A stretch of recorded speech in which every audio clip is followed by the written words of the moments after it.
Olá, meus amigos e minhas amigas que acompanham os nossos estudos. Sejam bem-vindos para mais um dia de comentários do Evangelho segundo o Espiritismo, onde hoje faremos o fechamento do capítulo 2, intitulado por Kardec, Meu Reino não é deste mundo.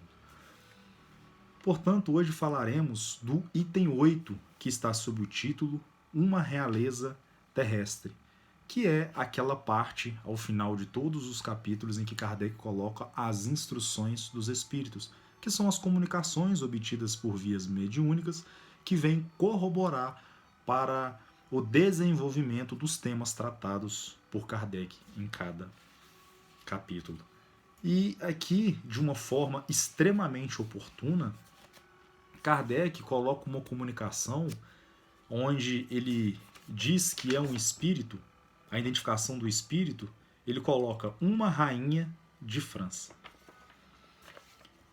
Dizemos oportuno por esse capítulo se tratar exatamente daquela célebre frase dita pelo Cristo, que o seu reino não pertencia a este mundo. Então, depois de Kardec trabalhar todo esse pensamento daquilo em que viria a ser este reino e o que representava essas palavras do Cristo, aqui Kardec traz a comunicação de um espírito que animou uma personalidade na Terra, da qual gozou e desfrutou de todas as, digamos, as regalias em que uma realeza terrestre poderia apresentar. E a gente consegue observar um espírito extremamente desperto para essa grande diferença entre essas realezas. Inclusive, onde logo no início o espírito ele já assinala o entendimento destas palavras de Jesus, uma vez que ele reconheceu que toda aquela realeza, todos aqueles súditos, toda aquela riqueza da qual ela desfrutava no orbe terreno foi deixada para trás no momento da sua morte. E então ela diz ter entendido essas palavras de Jesus, uma vez que ao chegar no céu, segundo o próprio Espírito diz, ou melhor, ao chegar na vida espiritual, ela aguardava também ser recebida com todas as honrarias das quais estava acostumada quando sob a terra. E aí então ela diz o seguinte: em lugar de ser ali recebida como soberana, vi acima de mim, mas bem acima de mim, homens que eu acreditava bem pequenos e que desprezei, porque não eram de um sangue nobre. Então eu percebi aí a esterilidade das honras e das grandezas que se procura com tanta avidez sobre a terra.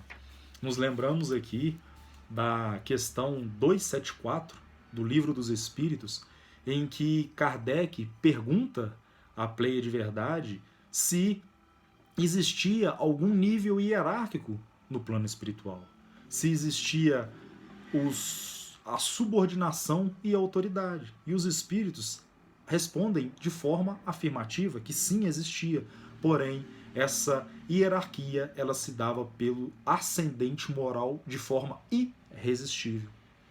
Portanto, no novo reino do qual ela estava, ela poderia, ou melhor, ela encontrou, assim como ela mesma disse, aqueles outros espíritos que, apesar de terem animado personalidades não tão bem vistas, não tão bem conceituadas na visão extremamente limitada do plano terrestre, terem uma hierarquia muito maior, porque essa hierarquia se dá de modo moral. Portanto, aqui a gente consegue compreender perfeitamente quando Jesus nos faz a advertência para que entesourássemos os tesouros nos céus, onde nem a traça nem a ferrugem corroem, onde nem mesmo os ladrões conseguiriam arrombar nem roubar.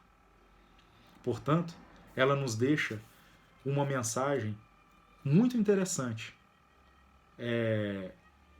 nos mostrando o que teríamos que angariar, quais seriam os tesouros necessários para que conseguíssemos ingressar este novo reino, a verdadeira vida, de uma forma mais grandiosa, onde ela nos diz: para se entrar, para se preparar um lugar neste reino, é preciso a abnegação, a humildade, a caridade em toda a sua prática celeste, a benevolência para com todos. Não se vos pergunta o que fostes, que posição ocupastes, mas o bem que haveis feito, as lágrimas que enxugastes. Portanto, se desejamos uma vaga, um local neste reino, que possamos nos perguntar quantas lágrimas temos nos proposto, estamos nos propondo durante a nossa caminhada a enxugar. O quanto de bem eu já consegui proporcionar ao nosso próximo e a nós mesmos. Aí então conseguiríamos pelo menos imaginar qual posição na escala evolutiva alcançaremos ao ingressar o verdadeiro reino, que é a espiritualidade. No próximo vídeo daremos continuidade aos nossos comentários, adentrando então o capítulo 3. Um grande abraço e até lá.